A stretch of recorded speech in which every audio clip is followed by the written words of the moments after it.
zadovoljstvo što sam ja danas ovde u svojstvu organizatora i sve bih vas pozdravio u to ime.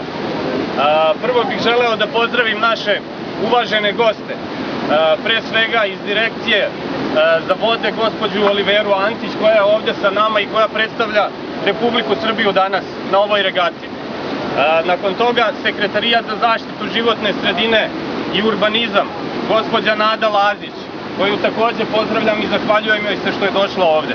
I ne na kraju, ali svakako jedan od najbitnijih šrafova, s obzirom da Begej protiče i kroz Zrenjanin, gospodin Kaurić, zamenik gradonačelnika, i gospodin Lodi, republički poslanik, koji nam je puno pomogao u organizaciji i bez koga sve ovo ne bi moglo danas da se organizuje.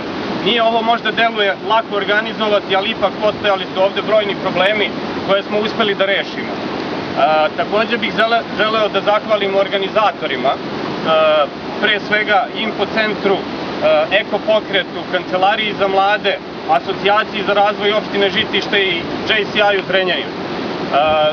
Naravno i naročito koordinatoru ove akcije, gospodinu Bojanu Marčeti, koji je dao pun doprinos da ova akcija uspe.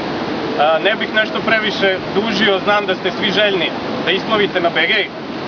Mogu da kažem još podatak da je 69. godine poslednji brod otišao za Rumuniju i da se posle toga više nije vratio. Ovde smo danas da pokažemo da ima snage i volje i u opštini Žitište i u opštini Zrenjanin, u Republici i pokrajini, da se pokrene ova priča Begeja i da stvarno ona zaživi. Sledeće što bi nam bilo da uradimo jeste da u nekom narednom periodu brod proplovi ovde i da ode za Rumuniju ili dođe iz Rumunije ovde. Ja ne bih previše dužio, želim vas da se lepo provedete danas, osim toga što ćemo se baviti ekologijom, skupljati flaše i sve ostalo što nađemo, jako bitno je da bude dobra atmosfera, jer samo sa dobrom atmosferom Begej može da se pokrene. Hvala vam svima što ste došli i dao bih reč predsedniku opštine, gospodinu Draganu Milenkoviću.